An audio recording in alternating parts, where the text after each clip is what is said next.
जय श्री कृष्णा, राधे राधे। आज के वीडियो में सुनेंगे माघ मास महात्म कथा का अगला अध्याय।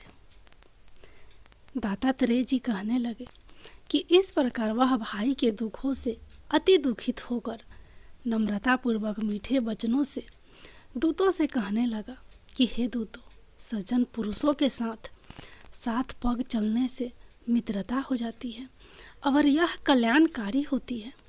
मित्र प्रेम की चिंता ना करते हुए तो मुझको इतना बताने की कृपा करो कि कौन से कर्म से मनुष्य यम लोक को प्राप्त नहीं होता, क्योंकि तुम सवर्ग्य हो। यमदूत कहने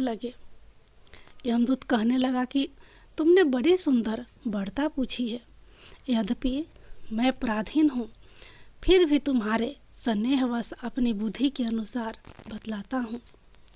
जो प्राणी काया वाचा और मनसा से कभी दूसरों को दुख नहीं देते, वे यम लोक में नहीं जाते। हिंसा करने वाले वेद, यज्ञ, तप और दान से भी उत्तम गति को नहीं पाते। अहिंसा सबसे बड़ा धर्म, तप और दान ऋषियों ने बताया है।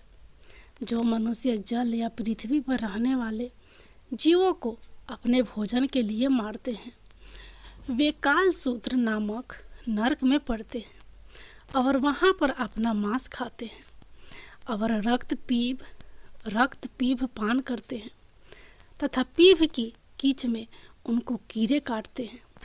हिंसक जन्मांध, काने कुबरे, लूले, लंगड़े, दरिद्र और अंगहीन होते हैं। इस कारण इस लोक तथा परलोक में सुख की इच्छा करने वाले को काया वाचा तथा मन में दूसरों का द्रोह नहीं करना चाहिए। जो हिंसा नहीं करते उनको किसी प्रकार का भय नहीं होता। जिस तरह सीधी और टेढ़ी दोनों प्रकार की बहने वाली नदियाँ समुद्र में मिल जाती है, वैसे ही सब धर्म अहिंसा में प्रवेश कर जाते हैं। ब्रह्मचारी, गृहस्थ, वानप्रस्थी तथा यति सभी अपने अपने धर्म का पालन करने और जितेंद्रिय रहने से ब्रह्म लोक को प्राप्त करते हैं। जो जलाशय आदि बनवाते हैं और सैदव पांचों यज्ञ करते हैं, वे यमपुरी में नहीं जाते।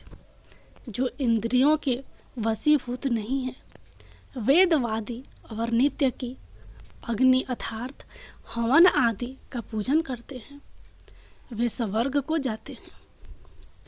युद्ध भूमि में जो सूरवीर मर जाते हैं, वे सूर लोक को प्राप्त होते हैं। जो अनाथ स्त्री शरण में आए हुए तथा ब्राह्मण की रक्षा के लिए प्राण देते हैं, वे कभी स्वर्ग से नहीं लौटते। जो मनुष्य लूले, लंगड़े, वृद्ध, अनाथ तथा गरीबों का पालन करते हैं, वह भी स्वर्ग में जाते हैं। जो मनुष्य गौओं के लिए पानी का आश्रय करते हैं तथा कुआं, तालाब और बावड़ी बनवाते हैं, वे सदैव स्वर्ग में निवास करते हैं। जैसे जैसे जीव इनमें पानी पीते हैं, वैसे ही उनका धर्म बढ़ता है। जल से ही मनुष्य के प्राण हैं, इसलिए जो प्याऊ आदि लगवाते हैं, वह अक्षय स्वर्ग को प्राप्त होते हैं। बड़े बड़े यज्ञ भी वह फल नहीं देते जो अधिक छाया वाले वृक्ष मार्ग में लगाने से देते हैं। जो मनुष्य वृक्ष रोपण करता है, वह सदैव दानी और यज्ञ करने वाला होता है। जो अच्छे फल और अच्छी छाया वाले मार्ग के वृक्षों को काटता है, वह नरकगामी होता है। तुलसी का पौधा लगाने वाला सब पापों से छूट जाता है। जिस घर में तुलसी सेवन है, वह घर तीर्थ के समान है और उस घर में कभी यमदूत नहीं जाते।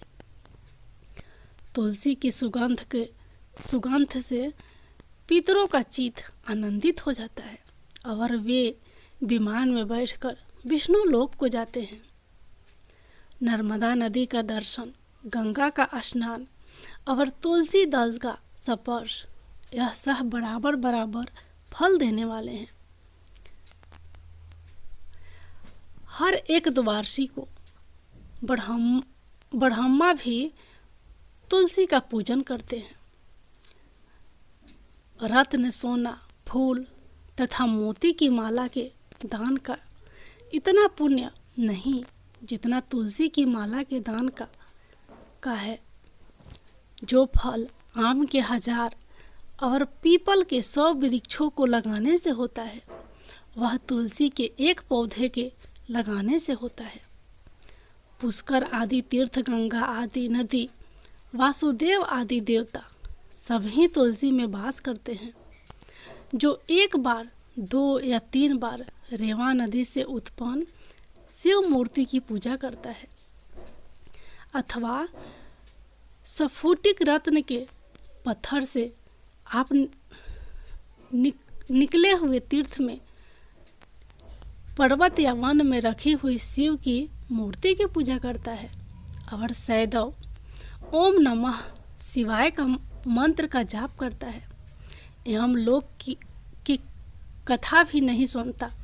प्रसंग, शत्रुता, अभिमान, शिव पूजा के समान पापों को नष्ट करने वाला तथा कृति देने वाला 3 लोकों में और कोई काम नहीं है। जो शिवालय स्थापित करते हैं वे शिव लोक में जाते हैं। ब्रह्मा, विष्णु तथा शिव का मंदिर बनाकर मनुष्य वैकुंठवासी होता है।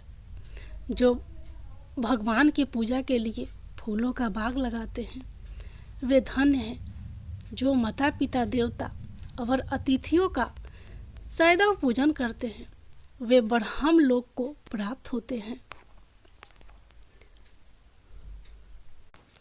यमदूत कहने लगे, मध्य आहन के समय आया अतिथि, मूर्ख, पंडित, वेद पाठी या पापी कोई भी हो, ब्रह्म के समान है।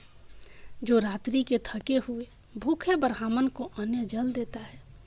मध्याह्न के समय जिसके घर आता हुआ अतिथि निराश नहीं जाता, वह स्वर्ग का वासी होता है।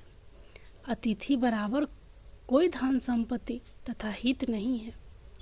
बहुत से राजा और मुनि अतिथि सत्कार से ब्रह्म लोक को प्राप्त हुए हैं। जो एक समय आलस्य से भी अतिथि को भोजन करा दे,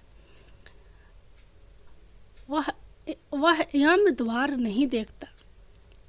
केसरी ध्वज से वे सवत देव ने कहा था कि जो कोई इस कर्म भूमि मृत्यु लोक से स्वर्ग लोक जाने की इच्छा रखता हो, वह अन्य का दान करे। दूत कहता है कि यमराज कहते हैं, अन्य के बराबर दूसरा और कोई दान नहीं है। जो गर्मियों में जल, सर्दी में ईंधन और सदैव अन्य का दान करते हैं, वह कभी यम के दुख नहीं उठाते। जो अपने किए हुए पापों का प्रायश्चित करता है, वह नरक को नहीं देखता और प्रायश्चित ना करने वाला मनुष्य नरक में जाता है। जो काया, वाचा और मन से किए हुए पापों का प्रायश्चित करता है, वह देव और गंधर्वों से सुशोभित स्वर्ग लोक को प्राप्त होता है। जो नित्य ही व्रत, तप, तीर्थ करते हैं और जितेंद्रिय है, वह भयंकर यम को नहीं देखते हैं। नित्य धर्म करने वाला दूसरे का अन्न, भोजन और दान त्याग दे। नित्य स्नान करने से बड़े बड़े पाप का नाश होकर यम को नहीं देखता। बिना स्नान पवित्रता कैसे हो सकती है? जो मनुष्य पर्व के समय चलते जल में स्नान करते हैं, वह बुरी योनि पाते ना ही नरक में जाते। माघ मास में प्रातः स्नान करने वाले मनुष्यों को नियम पूर्वक तिल, पात्र और तिल, कमल का दान करना चाहिए। यमदूत कहते हैं कि वे विकुंडल, पृथ्वी, सोना, गौ आदि परम दान करने वाला स्वर्ग से नहीं लौटता।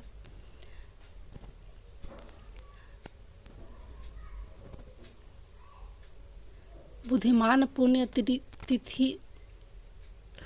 तिथियों व्यातिपात संक्रांति आदि को थोड़ा सा दान करके भी बुरी गति को नहीं प्राप्त होता। सत्यवादी, मौन रहने वाला, मीठा बोलने वाला, क्षमाशील, नीतिमान, किसी की निंदा न करने वाला, सह प्राणियों पर दया करने वाला, पराये धन को तृण के समान समझने वाला मनुष्य कभी नरक को नहीं भोगता।